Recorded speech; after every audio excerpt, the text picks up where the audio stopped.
muito legal quando a gente traz essas histórias, porque tem uma música do Titãs que fala, né? Queria ter amado mais, ter chorado mais.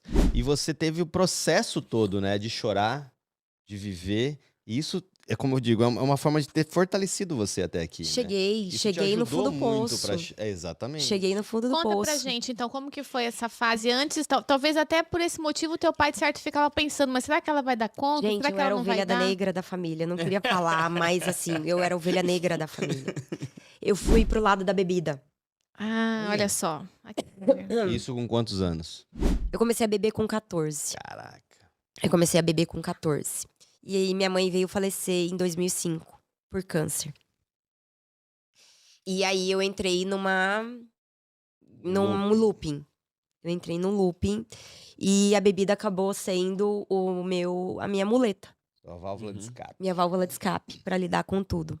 Que minha mãe era meu tudo, tipo assim, eu não tinha muita convivência com meu pai, porque meu pai é mais velho e tal, então assim, a minha mãe era a interlocutora, vamos dizer, né, É a de verdadeira tudo. matriarca. Exatamente. E aí eu entrei no looping, assim, desesperador, e eu faço terapia há muitos anos. Eu chegava, minha terapeuta já tinha mudado pra cá.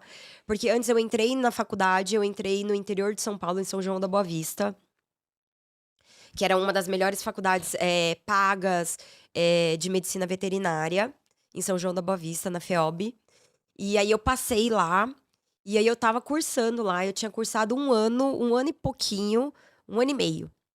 E aí, no meio do segundo ano, a gente fez uma viagem pra Espanha Espanha, Portugal e Espanha. Eu, minha tia e minha mãe. E aí a gente percebeu uma tosse muito grande na minha mãe e tal.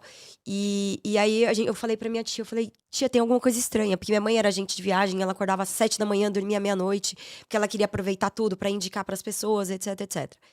E aí eu falei, minha mãe tá estranha, ela só dormia e tal. E tava muito calor na Espanha na época. E a gente era de Aquidauana. Eu falei, gente, não faz sentido o calor daqui fazer mais mal pra ela do que o calor de Aquidauana.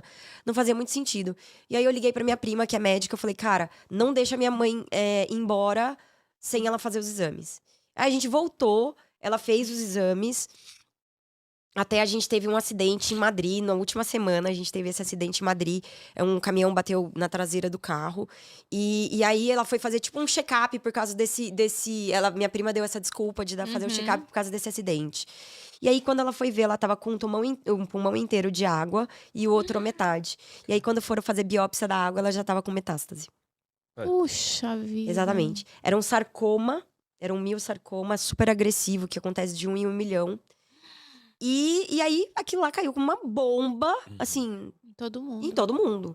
Eu era uma adolescente, eu tava no segundo ano de faculdade, tava na vibe do ué ainda, sabe, assim, ainda era bichete ainda, do segundo ano e tal, tal, tal, tal. E ainda tava naquele uhul. E aí minha prima chegou e falou, minha filha, seguinte, você perdeu o ano. Eu falei, como assim? Assim, a gente Fica não com a sabe sua mãe. se sua mãe vai durar uma semana, um mês, 2 meses, 3 meses. Cara, que lá, assim, foi uma bomba, literalmente. Eu tranquei a faculdade, vim pra cá na desculpa de ajudar o meu pai. Só que eu mais atrapalhei do que ajudei na época. E aí foi o looping. E aí foi. Festa, cachaça, festa, e aí é isso, aquilo outro, nananana. E foi uma coisa, e foi indo, foi Quanto indo. tempo sua mãe ficou no 2 tratamento? anos e meio. Que 2 anos e meio. sofrido. Depois 2 anos e meio, até 2005. Foi muito sofrimento, muito sofrimento. E assim, ela ia pra São Paulo, ela fazia as aplicações em São Paulo, voltava.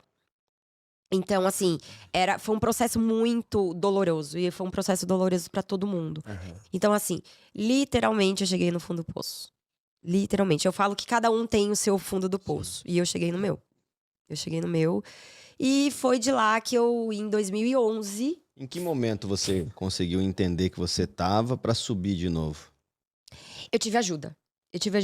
Na época, eu tive ajuda de um ex-namorado meu, que pôs a mão e falou, cara, não te largue enquanto você não parar de beber. Falei, tá bom. E ele que me levou pro tratamento. De álcool. E aí eu conheci Sua mãe já tinha partido. Minha mãe já tinha falecido. Já tinha falecido. E aí, ele teve a paciência, me levou. E eu levei ele também pra outro tratamento que ele era TDAH, mas era outra Uhum. outra vibe. E aí ele que me pegou pela mão e falou: "Vamos lá, vamos fazer esse tratamento". E foi em 2011, abril de 2011. Desde abril de 2011 eu não coloco nem bombom de licor na boca. Caraca. E eu nunca recaí, nunca.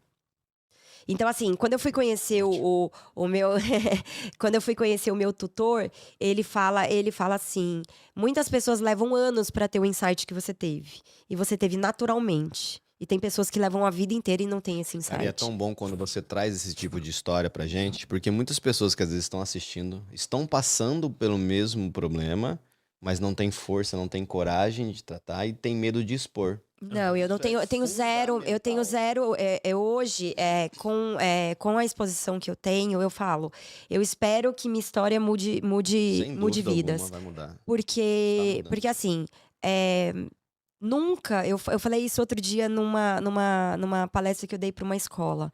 Nunca a bebida ou o vício me pediu o extrato da minha conta bancária. Nunca.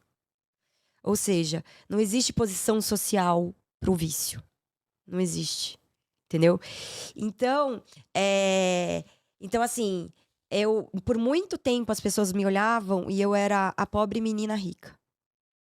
Eu era a pobre menina rica. Eu tive que me haver com esse rótulo por muitos anos. Porque as pessoas esperavam eu cair. As Olha pessoas só. esperavam. Você sabe que aqui da Ana E algumas aplaudiam. E algumas aplaudiam. Entendeu? Então, assim, aqui da Ana é uma cidade muito, muito intensa, assim, porque é uma cidade pequena e a gente sabe que a gente é muito exposto ali, né? E pela posição social da minha família e tal, então eu sempre tive minha vida muito exposta. Então, assim, eu sempre tive que me haver com as consequências das minhas escolhas, desde muito cedo. Sim. E nem sempre foi fácil. Então hoje eu falo abertamente, porque eu falo, eu espero que isso mude em pessoas. E eu espero que isso impacte pessoas.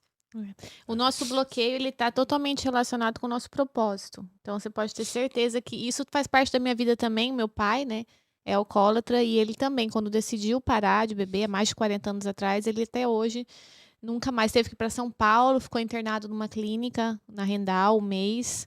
E o alcoolismo é muito triste, né? Ele Muito. acaba com a pessoa, acaba com a família e Família, qualquer com tipo de tudo. vício, né? Então, se você tá assistindo aí, se liga nessa história, faz uma reflexão aí, qual que é o problema? É vício em quê, né? A gente tem muita coisa que atrapalha a nossa vida, os nossos filhos, e aí sempre é tempo, né? Sempre tá na hora da gente pensar e Sempre. recomeçar, né, Tati? Sempre, sempre, sempre. Nunca é tarde. E se você não sabe o que que é o Hakuna Matata do Rei Leão, É verdade, né? né? A gente assiste o Rei Leão e, poxa, que legal, Hakuna Matata, e a gente canta o Hakuna Matata, mas na verdade o Hakuna Matata é uma fuga, né? É uma fuga. É, Os fuga dos amigos- problemas, os mas só que os amigos- problemas isso. eles voltam, que é a história do Simba. Uhum. É. Que o problema não adianta, ele tá lá vivendo, mas só quando ele se vê, ele tem que se haver com o problema. E é E ele tinha um reino exatamente a minha todo história. pra ele cuidar, né? Exatamente a minha história. E eu Legal. falo, cara, depois eu tive que me haver com as consequências das minhas escolhas. E eu tinha. E aí foi um momento que eu falava, ou eu me mato, ou eu vou pra cima. E foi um momento que eu fui pra cima. Você chegou a Que pensar lindo. nisso? A me matar? Não. Eu nunca tive essa coragem.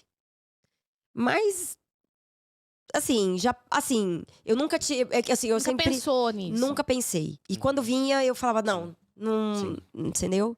Nunca. Porque não resolve o problema, né? Não resolve. Você acha que resolve, mas depois fica tudo aqui. E o sofrimento fica muito maior pra todo mundo que ficou. Então, Porque essa- realmente, esse sim. não é a solução. Pra mim isso, e na época, que eu pensei mais na adolescência do que depois. Na época eu pensava isso como fracasso. E eu não queria mostrar. Tipo, eu falava assim, gente, como que eu vou fracassar com a oportunidade que eu tenho? Porque assim, eu sou filha adotiva, eu caí numa família assim, excepcional, de uma mãe super forte, de um pai extraordinário. Eu falo, cara, eu vou jogar A vida tudo te isso deu uma oportunidade incrível. Você joga incrível, incrível. Eu falava assim, eu vou jogar isso fora. Eu tava morando em São Paulo, no lugar onde todo mundo queria, numa puta de uma escola, nos lugares onde todo mundo queria estar. Eu falava assim, cara, como é que eu vou jogar tudo isso pra cima? Não posso fazer isso. E aí eu ia mais um pouco, aí eu chorava, aí voltava, aí eu ia mais um pouco. Então, assim, foi aos trancos e barrancos? Foi, mas foi indo. Eu falava assim, tenho medo, mas vai com medo mesmo, entendeu?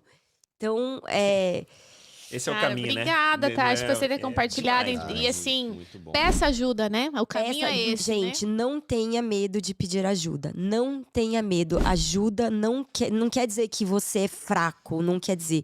Talvez você precise de um empurrão. É um empurrão que você precisa pra você chegar e melhorar. Sim. E é uma coisa boba às vezes, sabe? Então, Verdade.